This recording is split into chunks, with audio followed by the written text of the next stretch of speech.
আপনি যে আত্তাহিয়াত পড়েন, আপনি যে দুরূদ পড়েন, আপনি যে ডানে এবং বামে সালাম ফেরালেন, কোরআনে কথায় আছে, এগুলি দেখান তো নাই। ভয়ঙ্কর কথা। এর মানে কোরআনে সালাত কায়েমের নির্দেশ দেওয়া হয়েছে ঠিকই, কিন্তু হাত বাঁধার নিয়ম নাই।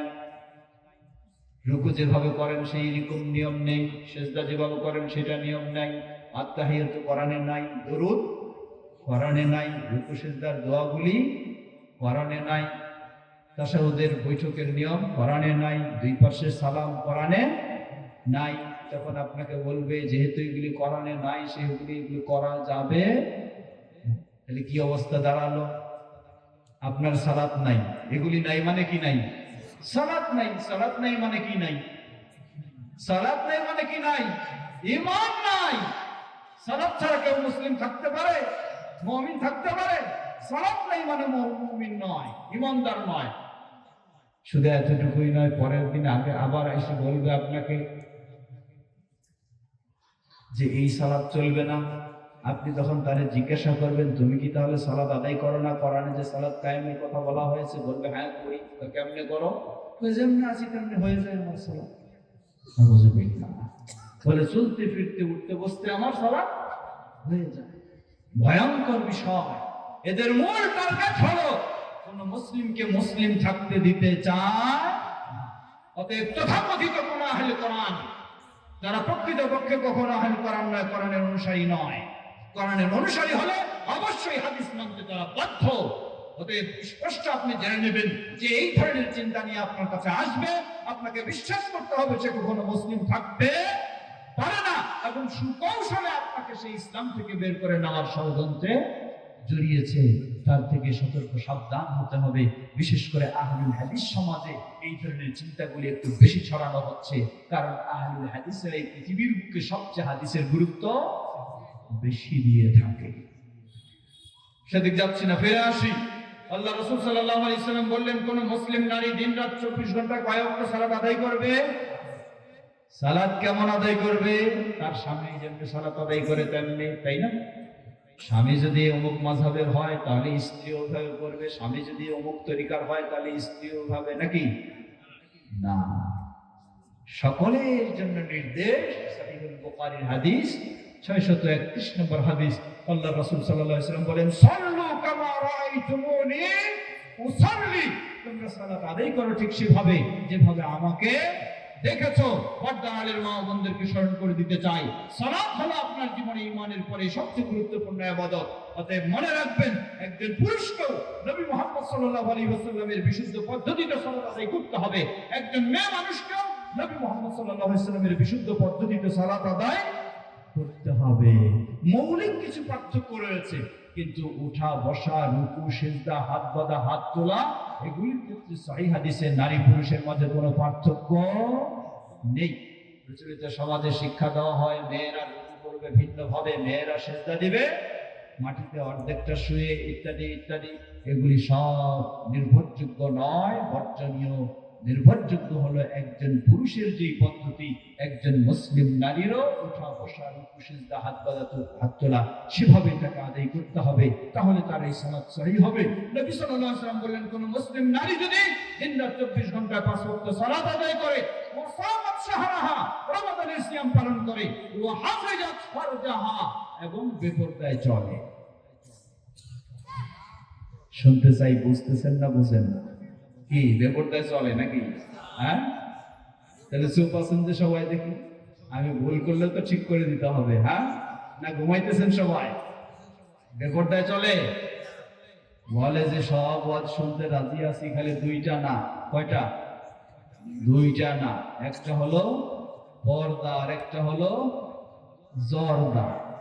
একটা হলো পর্দা আর একটা হলো জর্দা। বলে পর্দার বিরুদ্ধে, বেপর্দার বিরুদ্ধে কথা বলবেন না, আর যত রকমের কালা জর্দা, অমুক জর্দা ইত্যাদির জর্দা, এগুলির বিরুদ্ধে কথা বলবেন না। দুটোই নিষিদ্ধ, দুটোই নিষিদ্ধ, অসংখ্য দলিলের আলোকে প্রমাণিত।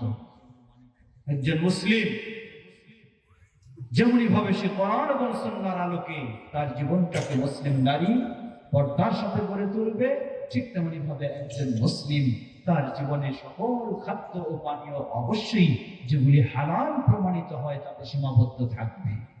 আল্লাহ আমাদের তৌফিক দান করেন, বলুন আল্লাহুম্মা আমিন। প্রিয় ভাই আমার, একজন মুসলিম নারী আপনার অধীনস্থ যদি সে বেপরদায় চলে থাকে, তাহলে আল্লাহ রাসূল সাল্লাল্লাহু আলাইহি ওয়াসাল্লাম আপনাকে কি বলে চিহ্নিত করলেন? দায়ুস। দায়ুসের যতই সালাত সিয়াম থাকুক, জান্নাত অনুমতি থাকবে না, বন্ধ হয়ে যাবে। তাহলে একজন মেয়ে মানুষের অভিভাবক, মেয়ে মানুষ বেপরদায় চলার কারণে তার অভিভাবকের যদি জান্নাত নিষিদ্ধ হয়ে যায়, ওই বেপরদা মেয়ে মানুষটার জান্নাত কোথায় থাকবে? থাকবে তার জান্নাত? কখনো নয়।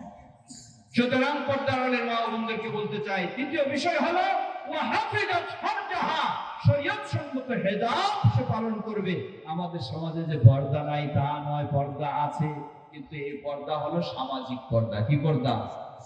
সামাজিক পর্দা। সামাজিক পর্দা মানে একজন মেয়ে মানুষ ঘর থেকে বাইরে বের হলে ঠিকই বোরকা পরে, কিন্তু বাড়িতে ঘরের ভিতরে চাচাতো ভাই, মামাতো ভাই আর খালাতো ভাই তাদের সাথে ইচ্ছা মতো আড্ডা দেয়। ঠিক কিনা? এটি কখনো শরীয়তের পর্দা নয়, এটি হারাম, এটি সামাজিক পর্দা। জান্নাত পেতে চাইলে আপনাকে শরীয়তের পর্দা গ্রহণ করতে হবে, যার বর্ণনা আল্লাহ সুবহানাহু ওয়া তাআলা সূরা নূর এবং সূরা আহজাবে এবং নবী মুহাম্মদ সাল্লাল্লাহু আলাইহি ওয়াসাল্লামের হাদিসে স্পষ্ট এসেছে। নবী সাল্লাল্লাহু আলাইহি ওয়াসাল্লাম বললেন, তৃতীয় বৈশিষ্ট্য হলো ওয়া হাফিজাত ফারজাহা। চতুর্থ হলো ওয়া আতাআত বা'লাহা, স্বামী থাকলে শরীয়তসম্মতভাবে স্বামীর আনুগত্য স্বীকার করবে। নবী সাল্লাল্লাহু আলাইহি ওয়াসাল্লাম বললেন, কোন মুসলিম নারী যদি তার জীবনে এই চারটি বৈশিষ্ট্য অর্জন করে থাকে, এছাড়াও অন্যান্য ফরজ থাকলে তা অবশ্যই পালন করবে, ওই মুসলিম নারীকে কিয়ামতের কঠিন বিভীষিকাময় দিনে তাকে বলা হবে, দুনিয়ার জীবনে কষ্ট করে 5 ওয়াক্ত সালাত আদায় করেছো, দুনিয়ার জীবনে কষ্ট করে মানুষ তোমাকে বহু ঠাট্টা বিদ্রূপ করেছে, তারপরেও তুমি ইসলামের পর্দা মেনে চলেছো, দুনিয়ার জীবনে তুমি কষ্ট করে স্বামীর সাথে ভালো আচরণ করেছো, যার বদৌলতে আজকে তোমার জন্য জান্নাতের সব দরজাগুলিকে খুলে দেওয়া হলো। এই দরজা দিয়ে ইচ্ছা হয় তুমি সেই দরজা দিয়ে জান্নাতে প্রবেশ করো। সুবহানাল্লাহ, সুবহানাল্লাহ, কি বিশাল মর্যাদা! কত সহজ করে দিয়েছে ইসলাম নারীদের জন্য। আচ্ছা বলুন তো, আমার মা যদি এই সুসংবাদ পায়, এটি আমার জন্য আনন্দের বিষয় নয়? তাহলে কি আমার দায়িত্ব নয় মাকে এই ক্ষেত্রে সহযোগিতা দেওয়া? অবশ্যই দায়িত্ব।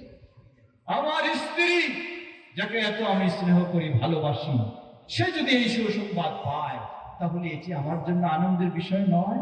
আমার কলিজার টুকরা মেয়ে যদি সে এই সৌভাগ্য লাভ করে, এটি কি আমার আনন্দের বিষয় নয়? তাহলে আমার দায়িত্ব, কর্তব্য, সেভাবেই মাকেও সহযোগিতা দিতে পারি, স্ত্রীকেও গড়ে তুলতে পারি, মেয়েকেও সেভাবে পরিচালনা করতে পারি, বোনকেও সেভাবে সহযোগিতা দিতে পারি। আল্লাহ আমাদের সবাইকে সে তৌফিক দান করেন, বলুন আল্লাহুম্মা আমিন। কথা দীর্ঘ করতে চাই না, রাত যেহেতু দীর্ঘ হয়ে যাচ্ছে। আমাদের টার্গেট আমরা কি ধরবো? কি? ফজরের সালাত। আমার বক্তব্য দীর্ঘ হওয়ার কারণে যদি আপনাদের সালাত ছুটে যায়, তাহলে আমাকেও অপরাধী হতে হবে। কেন আমি দীর্ঘ সময় আপনাদেরকে জাগিয়ে রেখেছি? ওনার কাছে দেন। আমার দীর্ঘ বক্তব্যের কারণে যদি আপনাদের সালাত ছুটে যায়, এজন্য আমি অপরাধী হব। আমি সেই অপরাধী হতে রাজি নই। তাই এতক্ষণ যাবত যে কথাগুলি আমরা শুনেছি, সেগুলি যেন আমাদের জীবনে বাস্তবায়ন করতে পারি। বিশেষ করে আমরা যেন তাওহীদের আলোকে আমাদের জীবন গড়তে পারি, সুন্নাহর আলো এবং শিরক থেকে মুক্ত হতে পারি, সুন্নাহর আলোকে আমাদের জীবন গড়তে পারি, বিদআত থেকে মুক্ত হতে পারি। আল্লাহ আমাদের সকলকে সে তৌফিক দান করেন, বলুন আল্লাহুম্মা আমিন। সর্বশেষ ছোট্ট একটি কথা বলে শেষ করতে চাই।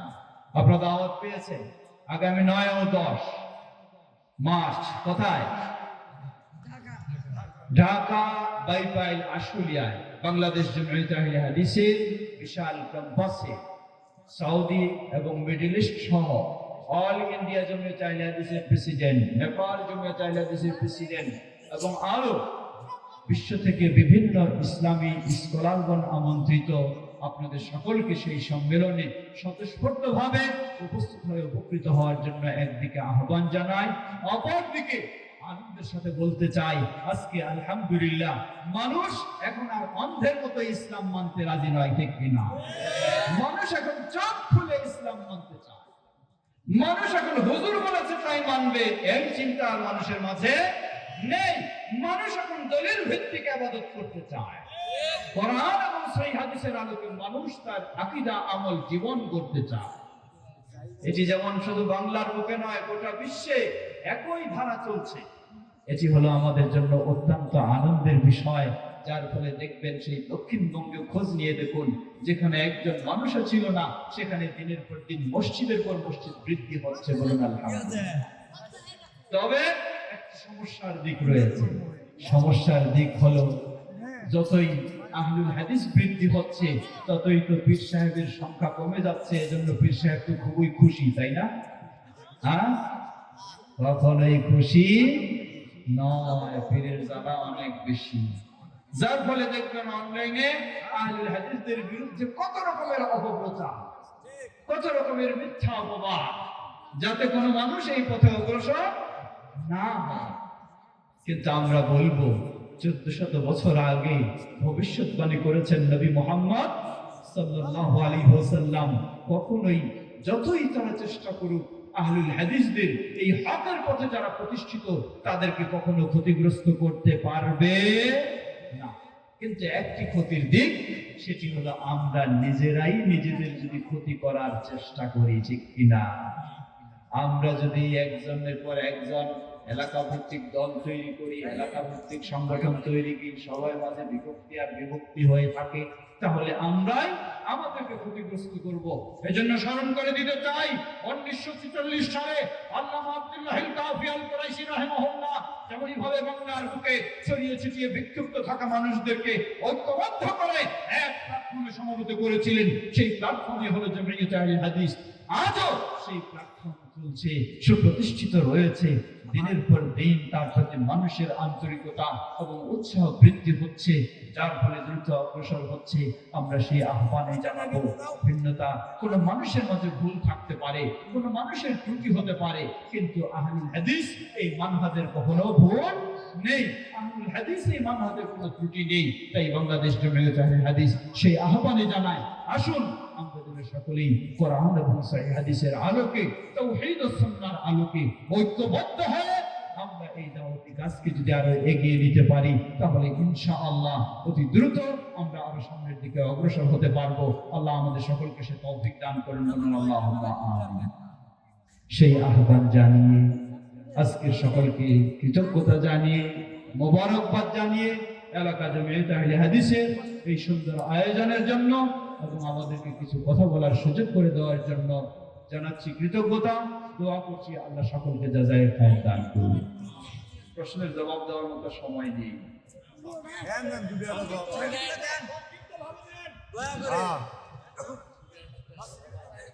প্রশ্ন করেছেন তাশাহুদে আঙ্গুল নামানোর সঠিক পদ্ধতি দেখাবেন দয়া।